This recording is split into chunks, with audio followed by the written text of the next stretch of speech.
மேசராசிக்கான message. So அந்த மேசராசிக்கான மெசேஜும் பார்க்க போகிறோம், அதில் இருக்கிற 3 நட்சத்திரங்களுக்கான மெசேஜும் பரிகாரங்களையும் சேர்த்து பார்க்க போகிறோம். ஸோ இது வந்து நம்ம மேஷராசிக்கான நவராத்திரி சிறப்பான பலன்கள் ஃபஸ்ட்டு பார்த்துடலாம். பார்த்துட்டு மேஷராசியில் வரக்கூடிய நட்சத்திரக்காரர்களுக்கு ஒரு நட்சத்திரத்துக்கும் தனித்தனியாக துர்காமா தரக்கூடிய மெசேஜ் ப்ளஸ் அவங்களுக்கான ஒரு சிறப்பான பரிகாரம் என்ன அப்படின்றத நம்ம பார்த்துடலாம். கண்டிப்பாக. ஸோ ஃபஸ்ட் நம்ம பலன்கள் என்ன அப்படின்றத பார்க்கலாம். ஸோ மேஷராசி உங்களுக்கான கார்ட்ஸ். ஸோ இவங்களுக்கான பலன்கள்னு பார்க்கும்போது இவங்க சமீப காலத்தில் நிறைய இன்னல்களை சந்திச்சிருப்பாங்க. மிகப்பெரிய ஒரு துரோகம் இல்லை அதனுடைய தாக்கம், அது கொடுத்த சில வழிகள். ஸோ இந்த மாதிரியான விஷயங்கள்லாம் இவங்களுக்கு மன ரீதியாக ஒரு பாதிப்பை வந்து ஏற்படுத்தியிருக்கும். அதுவும் பண ரீதியான விஷயங்களும் அது வந்து ரொம்ப அடி வாங்கியிருக்கும் அப்படின்னு சொல்லலாம். ஸோ ஆனால் அதற்கெல்லாம் இப்போது ஒரு கதவை சாத்தினா தெய்வம் இன்னொரு கதவை திறக்கும் அப்படின்ற மாதிரி இவங்க என்னெல்லாம் கஷ்டப்பட்டாங்களோ அந்த ஒரு மைண்ட் செட்லேருந்து முதல்ல வெளியே வரணும். எனக்கு இந்த மாதிரி ஆயிடுச்சு, நான் இப்படி கஷ்டப்பட்டுட்டேன் அப்படின்னு அதை யோசிக்காமல் அதிலேருந்து வெளியே வந்துட்டாங்கன்னா ஸோ கண்டிப்பாக இந்த வரக்கூடிய நியர் ஃப்யூச்சரில், அதாவது ஒரு 1 or 2 months கூட அவங்க புதுசாக ஒரு விஷயத்தை ஸ்டார்ட் பண்ணுறதுக்கான அவங்களுக்கான ஒரு சூழல் வந்து உருவாகும். ஸோ புதிய விதை அவங்களுக்கு போடக்கூடிய அந்த விதை ஃப்யூச்சரில் விருட்சமாக மாறக்கூடிய விஷயங்களும் நடக்கும். ஸோ அதற்கு முதல் கட்ட நடவடிக்கையாக இந்த வரக்கூடிய 2 மாதத்தில் சில விஷயங்கள் நடக்கும். சில ஆப்பர்ச்சுனிட்டி அவங்களுக்கு வந்து கிடைக்கும். துர்காமா அவங்களுக்கு அந்த பிளஸிங்ஸ் கொடுக்குறாங்க அப்படின்ற மாதிரி தான் அவங்களுக்கான பொதுவான ப்ரெடிக்ஷன்ஸில் வருது. மேசராசிக்கான பலனை பார்த்துட்டோம். ஸோ அதில் இருக்கிற 3 நட்சத்திரத்துக்கும் நம்ம மெசேஜ் கொடுக்க போகிறோம். அதில் முதல் நட்சத்திரமான அஸ்வினி நட்சத்திரக்கான மெசேஜை சொல்லுங்கள். ஸோ இவங்களுக்கு துர்காமா கொடுக்கக்கூடிய மெசேஜ் என்ன அப்படின்னு பார்க்கும்போது இவங்களுக்குள்ளே இருக்கிற ஒரு விஸ்டத்தை அவங்க வெளியே கொண்டு வரணும். ஸோ அவங்களுக்குள்ள ஒரு ஞானம் இருக்கும், அதை வெளி கொண்டு வந்துட்டாலே பாதி பிரச்சனைகள் அவங்களுக்கு வந்து தீர்வுக்கு வந்துடும். மேற்கொண்டு அவங்களுக்கு அவுட் ஆஃப் கண்ட்ரோலில் வரக்கூடிய அவங்களுடைய ஒரு தன்மை, அவங்களுடைய நாலேஜ் இல்லாமல் வரக்கூடிய எப்பேற்பட்ட பிரச்சனையாக இருந்தாலும் அதை துர்காதேவி நின்று அவங்க டிஃபீட் பண்ணிடுவாங்க, ப்ரொடெக்ட் பண்ணிடுவாங்க.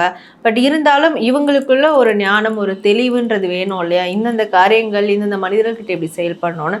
ஸோ அதை மட்டும் கொஞ்சம் கான்ஷியஸாக பார்க்கணும். அண்ட் அவங்களுக்குள்ளே இருக்கிற அந்த இன்னசென்ட் மைண்ட் செட் வந்து வெகுளித்தனம் இதெல்லாம் பார்க்க விடாமல் தடுத்துரும். ஸோ அதற்கான விஷயங்களை அப்போ அவங்க முன்னெடுக்கணும்.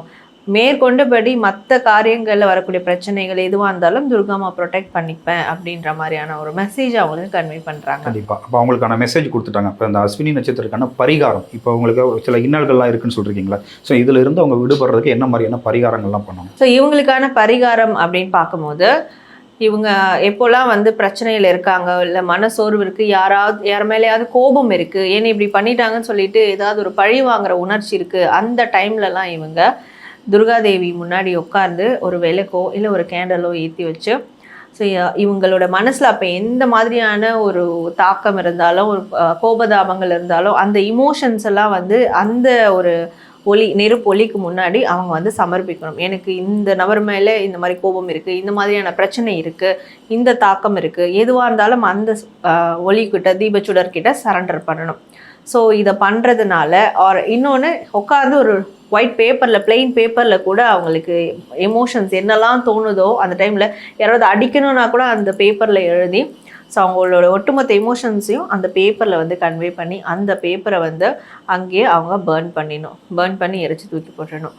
ஸோ இதை ஒரு பரிகாரமாக எடுத்து அவங்க எப்போல்லாம் அவங்க இமோஷ்னலி ட்ரெயின் ஆகுறாங்களோ அந்த டைமில் அவங்க பண்ணும்போது கண்டிப்பாக அவங்களுடைய வாழ்க்கையில் ஒரு மிகப்பெரிய டிரான்ஸ்ஃபர்மேஷன் நடக்கிறத அவங்களால பார்க்கவும் முடியும். அண்ட் அதுக்கான வேலைகளும் பிஹைண்டில் உருவாக ஆரம்பிச்சிரும் அப்படின்றது தான் இவங்களுக்கான ஒரு ரெமெடிஸாக கொடுக்குறாங்க. கண்டிப்பாக. அதே மாதிரி பார்த்தீங்கன்னா மேச ராசியில் இருக்கிற அடுத்த நட்சத்திரம் அப்படின்னு பார்த்தீங்கன்னா பரணி நட்சத்திரம். பரணி நட்சத்திரத்துக்கு துர்காமா என்ன மெசேஜ் கொடுக்குறாங்க? ஸோ பரணி நட்சத்திரத்துக்கு கொடுக்கக்கூடிய மெசேஜ் என்ன அப்படின்னு பார்க்கும்போது இவங்க எப்போவுமே ரொம்ப ஹானஸ்ட்டாக வந்து பேசணும் அண்ட் அன்போட கருணையோடு பேசணும். சில பேர் வந்து நல்லது சொல்கிறது கூட ரொம்ப ஹார்ஷாக சொல்லுவாங்க, இல்லை வந்து டாமினேட்டாக சொல்லுவாங்க. இது சில பேருக்கு அவங்க நல்லதான் சொல்கிறாங்க தெரிஞ்சாலும் அதை ஏற்றுக்க முடியாது, பிடிக்காது. ஸோ இந்த நட்சத்திரக்காரங்கள் குறிப்பாக அந்த மாதிரி இருக்காங்கன்னா இனிமேல் அந்த விஷயங்கள்லாம் குறைச்சிக்கணும். அன்பு கருணை இது 2 பேஸ் பண்ணியே அவங்களுடைய வார்த்தைகள் கூட இருக்கணும். ஏன்னா இவங்களுடைய வார்த்தை தான் ஒரு சிறப்பான ஆயுதமாக வரக்கூடிய காலங்களில் இருக்க போகுது. அப்போ அந்த ஆயுதம் இப்போ ஒரு கத்தி முனை வந்து ஆப்போசிட்டில் இருக்கவங்களுக்கு பாயிண்ட் பண்ணுதா இல்லை நமக்கே பாயிண்ட் பண்ணுதான்றது ஒரு விஷயம் இருக்குது. அது அப்போ அவங்களுடைய வார்த்தைகள்னால அது வந்து டைரக்ஷன் கூட மாறலாம். ஸோ அந்த ஆயுதத்தை கரெக்டாக நீங்கள் பயன்படுத்தணும். ஆயுதம்ன்றது நம்ம வந்து இப்போ காய் வெட்டவும் யூஸ் பண்ணுறோம் அதே கத்தி, ஸோ அது நல்லதுக்கு பயன்படுது. மற்ற விஷயங்கள் கெட்டதுக்கும் யூஸ் பண்ணுறோம். அப்போ நல்ல விஷயங்களுக்கு பயன்படுற மாதிரி மட்டும் அவங்களுடைய வார்த்தைகள் இருக்கணும். ஸோ அதில் அப்போ அன்பு கருணை கலந்துருக்கணும். இதை மட்டும் அவங்க ஃபாலோ பண்ணணும் அப்படின்றது தான் அவங்களுக்கு தரக்கூடிய ஒரு மெசேஜ். கண்டிப்பாக அன்பும் கருணையுமா இருக்கணும் அப்படின்னு சொல்லியிருக்கீங்க. ஸோ இவங்களுக்கான ஒரு பரிகாரம், அதாவது ரெமெடி துர்கா அம்மா என்ன கொடுக்குறாங்க? ஸோ இவங்களுக்கு வரக்கூடிய சிறப்பான பரிகாரம் என்ன அப்படின்னு பார்க்கும்போது, இவங்க டெய்லி இவங்களுக்கு என்னெல்லாம் ஆசைகள் தோணுதோ, என்னெல்லாம் வந்து ஏக்கங்கள் இருக்கோ, எந்த விஷயங்கள்லாம் நடக்குதோ எல்லாமே டெய்லி அப்டேட் வந்து ஒரு பிளெயின் பேப்பரில் இவங்க எவ்ரி நைட் வந்து எழுதிக்கிட்டே வரணும். இல்லை இவங்களுடைய ஆசைகளை கூட எழுதிக்கிட்டே வரணும்.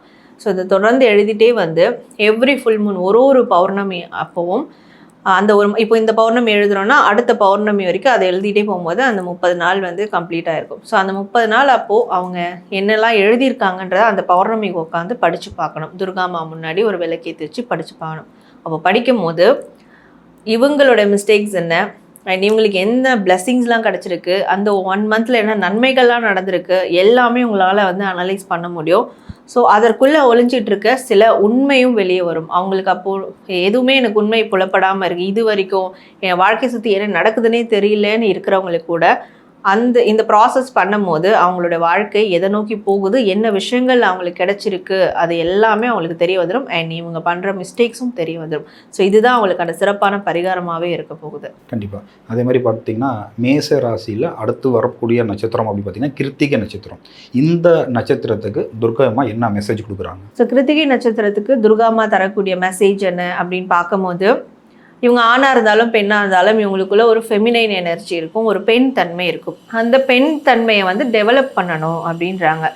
இப்போ ஒரு பெண்ணா அதை டெவலப் பண்ணுறதுக்கு ரொம்ப ஈஸி. அவங்கள க்ரூமிங் பண்ணிப்பாங்க, ஃபிசிக்கலாகவும் க்ரூமிங் பண்ணலாம். ஸோ இந்த லவ் அண்ட் கம்பேஷனால் மற்றவங்கள நர்ச்சர் பண்ணுறதுனால அவங்களுக்கு இன்னருக்குள்ளேயும் அந்த பியூட்டியை வந்து இன்க்ரீஸ் பண்ணலாம். இதெல்லாம் ஓகே. பட் மென்னாக இருக்கிறாங்க, ஒரு ஆணுக்கு வந்து எப்படி அந்த பெண் தன்மை டெவலப் பண்ணுறது அப்படின்ற போது ஸோ பொறுப்பாக பார்த்துக்கணும், அவ்வளோதான். தன்னை நம்பி வரவங்களை அவங்க கண்ணும் கருத்துமாக பார்த்துக்கணும். ஸோ அது தாய்க்கு நிகராக அவங்க வந்து அந்த அன்பு அக்கறை இதெல்லாம் எடுத்துக்கணும். உள்ள இருக்கிற இன்பில்ட்டாக இருக்கிற ஒரு அன்பு பாசத்தை வெளியில காமிக்கணும். ஆமாம், இமோஷன்ஸை ஷேர் பண்ணணும். சில ஆண்கள்லாம் இமோஷன்ஸை ஷேர் பண்ண மாட்டாங்க, அழுக கூட மாட்டாங்க. அதாவது அவங்களுடைய பார்ட்னர்கிட்ட கூட அழக மாட்டாங்க, அதில் கூட ஒரு டாமினேட் காட்டுவாங்க. அப்படி இல்லாமல் அந்த இமோஷன்ஸை ஷேர் பண்ணோம். இந்த 2 ஓகே. இந்த மாதிரியான விஷயங்கள் அவங்க ஃபாலோ பண்ணும்போது அவங்களுக்குள்ளே இருக்கிற அந்த ஃபெமினைன் தன்மை டெவலப் ஆகும். ஸோ இதனால் அவங்களுக்குள்ள அகத்தோற்றமும் புறத்தோற்றமும் எல்லாமே அவங்களுக்கு அழகானதாக மாறும். அண்ட் இதனால் அவங்களால வாழ்க்கையில் நிறைய விஷயங்களை அச்சீவ் பண்ண முடியும் அப்படின்றது தான் துர்காமா அவங்களுக்கு தரக்கூடிய ஒரு மெசேஜாக இருக்குது. கண்டிப்பாக. அதே மாதிரி பெண்மை தன்மையை வந்து வெளிக்காட்டணும் அப்படிங்கிறத சொல்லியிருக்கீங்க, அதுதான் அவங்க கொடுக்குற மெசேஜ்னு சொல்லியிருக்கீங்க. அதே மாதிரி துர்காமா இவங்களுக்கு என்ன ரெமெடி கொடுக்குறாங்க? டெய்லி ஏர்லி மார்னிங்காக இருக்கட்டும், இல்லை ஈவினிங்காக இருக்கட்டும், வீட்டில் வந்து நம்ம பூஜா பண்ணுவோம் அந்த டைமில் இருக்கட்டும், ஏர்லி மார்னிங் நம்ம வெளியே கிளம்போதாக இருக்கட்டும், ரெட் இல்லை கோல்டன் கலர் ட்ரெஸ் வேர் பண்ணிவிட்டு கண்ணாடி முன்னாடி நின்று ஒரு மந்திர வார்த்தையை மட்டும் உச்சரிக்கணும். அவங்களால எவ்வளோ டைம் உச்சரிக்க முடியுதோ தாராளமாக உச்சரிக்கலாம். ஓம் சக்தி ஓம் இந்த வார்த்தையை உச்சரித்து அதுவும் அந்த மந்திரம் சொல்லும் போது கண்டிப்பாக red or golden colour dress wear பண்ணியிருக்கணும். இந்த ப்ராசஸ் அவங்க வந்து டெய்லியும் செய்யும் போது, டெய்லியும் செய்யலாம், சில பேர் டைம் இல்லைன்னா அப்போ ஓகே அந்தந்த டைமில் வந்து கிடைக்கிற ஃப்ரீ டைமில் கூட பண்ணலாம். ஸோ இதை செய்யும் போது அவங்களுக்குள்ள அந்த இன்னர் பியூட்டின்ற ஒரு விஷயம் டெவலப் ஆகும். அது மட்டும் இல்லாமல் அவங்களுக்கு தேவையான எல்லா விதமான ப்ரொடெக்ஷனும் கிடைக்கும். அண்ட் ஒரு ப்ராஸ்பரிட்டியான ஃப்யூச்சருக்கான ஒரு வழிவகை, அதாவது வளமான ஒரு வாழ்க்கைக்கான வழிகளும் அவங்களுக்கு வந்து தெரிய வரும். அதுக்கான டோர்ஸும் ஓப்பன் ஆகும். ஸோ தானே ஃபஸ்ட்டு அவங்களுக்குள்ளே அந்த அபண்டன்ஸை க்ரியேட் பண்ணிக்க முடியும். அண்ட் மற்ற விஷயங்கள் மற்ற இடங்கள்லேருந்து அந்த அபண்டன்ஸை அடாப்ட் பண்ண முடியும். ஸோ இந்த ரெமெடி அவங்க ஃபாலோ பண்ணணும் அப்படின்றது தான் அவங்களுக்கான ஒரு மெசேஜாக இருக்குது. கண்டிப்பாக மேச ராசிக்கான மெசேஜும் அதில் இருக்கிற 3 நட்சத்திரத்துக்கான மெசேஜும் அவங்களுக்கான பரிகாரமும் சொன்னீங்க. வியூவர்ஸ், நீங்கள் பார்க்குறவங்க ஓம் துர்க்கையே போற்றி அப்படின்னு சொல்லி நீங்கள் கமெண்ட் பாக்ஸில் வந்து கமெண்ட் பண்ணுங்கள். உங்களுக்கு கண்டிப்பாக சாரா சொன்ன மாதிரி பாசிட்டிவாக தான் எல்லாமே நடக்கும்.